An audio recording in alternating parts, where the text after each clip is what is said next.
Guys, the U.S. just said the quiet part out loud about Russia and Iran and who's arming them, etc., war profiteering. Let's jump into it. From the day he returned to office, President Trump made it clear that he is determined to end the Russia-Ukraine war, as it has only brought death and destruction. The United States continues to push for a negotiated and durable end to the war to stop the bloodshed. This commitment remains a hallmark of President Trump's determination to end the monstrosity of this continued carnage. We saw negotiations produce concrete results less than 2 weeks ago when Russia and Ukraine agreed to exchange 175 prisoners and additional civilians. The United States supports these and earlier exchanges as one step toward durable peace. As a further step, the United States calls on Russia to return all Ukrainian children it has unlawfully deported to Russia, as well as those it has forcibly transferred within occupied Ukrainian territory. In support of this effort, which is a significant concern for First Lady Melania Trump and is centered in her advocacy, the U.S. will fund a $25 million assistance program to aid the return of these Ukrainian children forcibly transferred or deported to Russia or Russian-controlled territories. More like stolen, Our dedication to the safe return of those children remains unwavering. The United States continues to reinforce the need for global support for President Trump's efforts to advance durable peace. The United States remains committed to shared prosperity, including through our commitment to the U.S.-Ukraine Reconstruction Investment Fund, which represents the United States' economic stake in securing a free, peaceful, and sovereign future for Ukraine. We call on all UN member states to play a constructive role in bringing this war to an end, including by ending support that enables Russia's prosecution of this war and encouraging both sides toward negotiated settlement. Bro, Russia is falling asleep right now, bro. They don't care about none of this. Specifically, we urge China to immediately stop supplying Russia the dual-use goods and material components that enable its war effort. The DPRK must also stop providing munitions, including ballistic missiles, to Russia for use against Ukraine, which violates UN Security Council Resolutions 1718 and 1874 that Russia itself voted for. Iran provides yet another example, as it has supplied Russia with hundreds of attack UAVs and UAV technology for use in Ukraine, including transfers before October 2023 in violation of UN Security Council Resolution 2231. And in September of 2024, Iran began delivering hundreds of close-range ballistic missiles to Russia. Nor should the Council forget that Russia has supplied Iran with critical military equipment over the past year, delivering combat aircraft, helicopters, armored vehicles, and other arms, some of which violate UN Security Council Resolution 1929. Russia's military support to Iran endangers the security of the Gulf cooperation countries.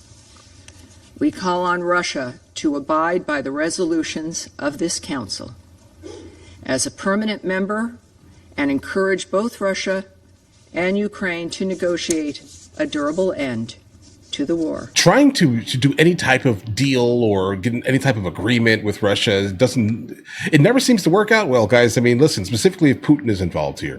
If there was someone else that we can kind of speak to, maybe potentially we'll have like a better chance at actually slowing down the mayhem, right, and the loss of life that consistently happens in that region here. But we need to talk to someone else, not Putin. Mr. President, today's meeting is yet another case of deja vu. The performance of this cheap, second-rate spectacle is being carried out at the Security Council by the Ukrainian and European delegations on a monthly basis. And the reasons are very clear to us. First and foremost, they cannot allow for the international community's attention to be shifted to other crises.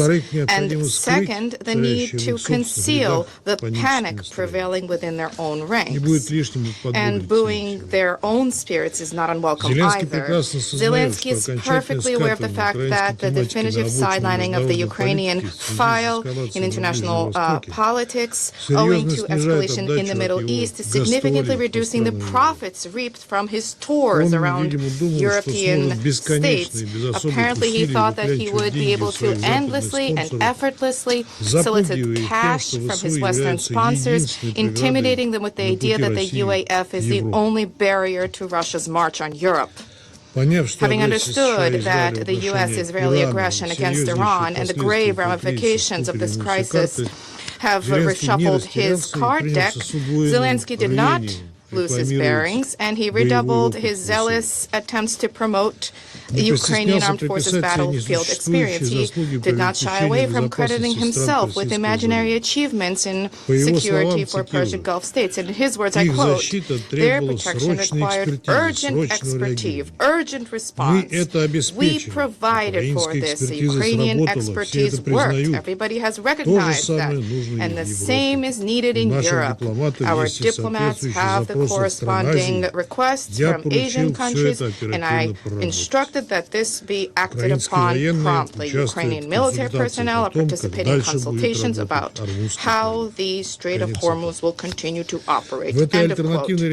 In this alternate reality, in case you were unaware, the Kiev regime is has single-handedly unblocked the Strait of Hormuz, exporting security throughout the world, and practically has won victory over the Russian Federation. This is nothing more than the fruit of the fantasy of the thieving head of the Ukrainian regime, which he is trying to sell to anybody who is willing to pay. First and foremost, to the current European leaders who are terminally afflicted by Russophobia, unable to adopt decisive, responsible decisions, if we can even call these people leaders, and who continue to froth at the mouth as they vociferate about the resolve to continue to support Ukraine as long as necessary. However, the situation in Ukraine is dire.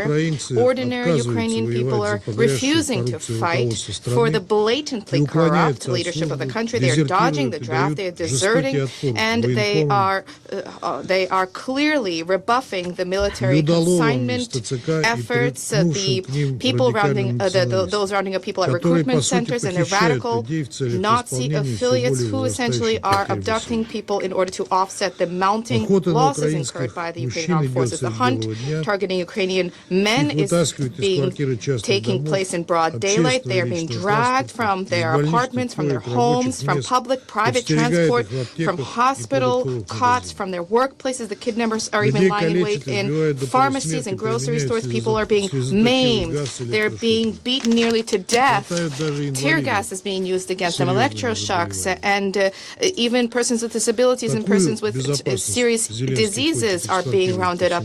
This is the kind of so-called security that Zelensky is looking to export throughout the world. In reality, he is merely exporting mercenaries and weaponry, which are surfacing in conflict hotspots throughout the world. And of course, his theatrical productions largely are being exported to European stages. Okay, guys, so when he said, what he just said was absolutely interesting, specifically during the end of this year, because it's like, yeah, guys, I mean, kind of. The world saw exactly how good the Ukrainian drone technology is based off of the price of things. So when he's saying that things are basically being exported outside of the Ukraine here, and they're popping up in all of these like random, battles, smaller battles, let's say, yeah, he's talking about the drones. That's a fact here. That specific point really does not change much of anything here. What we're encountering is like expert level, like KGB propaganda to understand what we're encountering here. But let's continue. Nor can we fail to comment on allegations against the Russian Federation alleging violations of the Russian president's announced Easter truce. We hope that this measure did indeed allow for the vast majority of Orthodox worshippers to peacefully celebrate the holy day.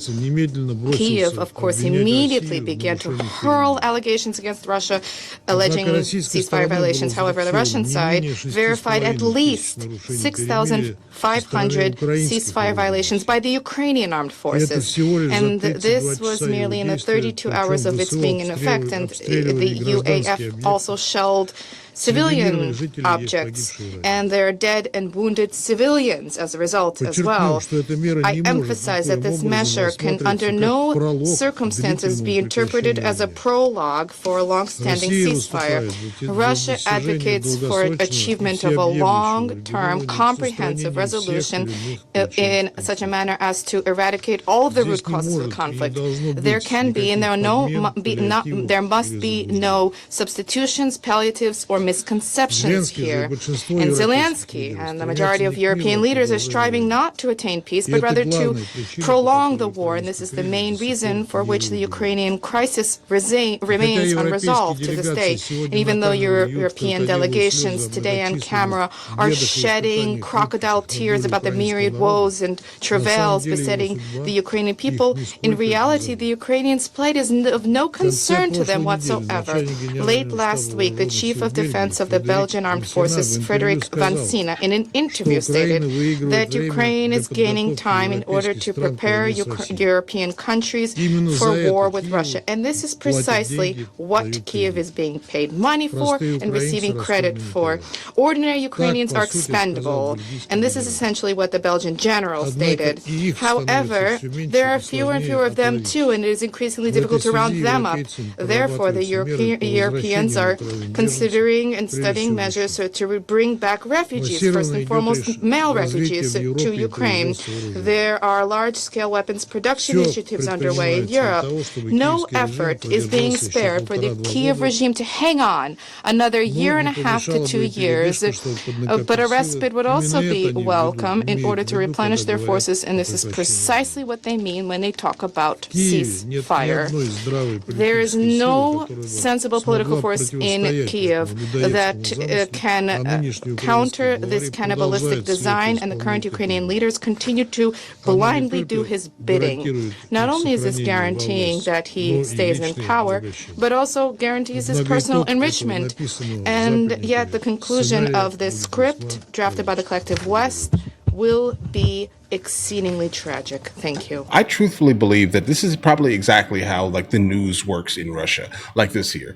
You have something that was basically crafted by, some deep state agency kind of within the government, let's just say this year, and then it's delivered to the public.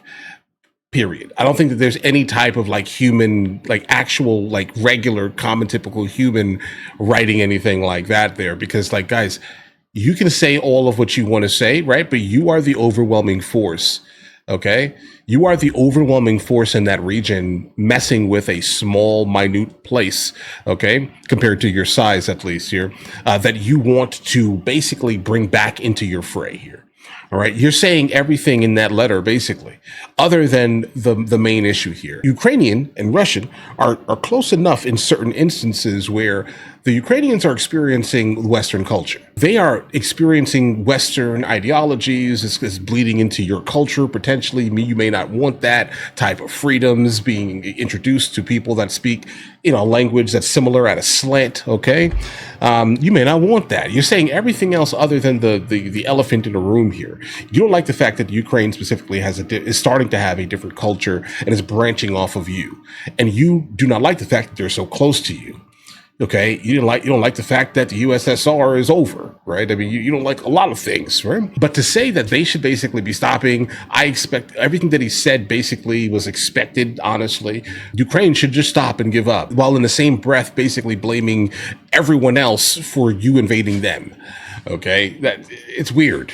Okay, it's weird. that's kind of where I'm at on that one, bro. It just doesn't make much sense listening to his speech here.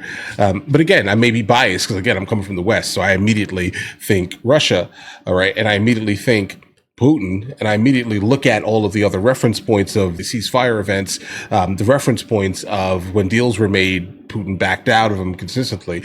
Definitely someone you don't believe at all when they speak, right? So what makes you think that I'm going to kind of by default believe anyone coming from that place specifically while speaking at the UN? Now, I also have a moderately negative opinion of the UN. I think that this is basically nothing more than a Reddit thread, right? They sit down and they talk about things that are never going to happen, right? They just sit down and they just talk, right? They talk because it makes them feel good that they're kind of like delivering their country's talking points to the world. I'm trying to think of things that are meaningful that come from these places here, like from this organization right now. Not really. I don't see it. But either way, listen, guys, let me know in the comments what you guys think. Okay. Do you think Russia is in fact like supplying everything to Iran to basically delete American soldiers kind of by proxy?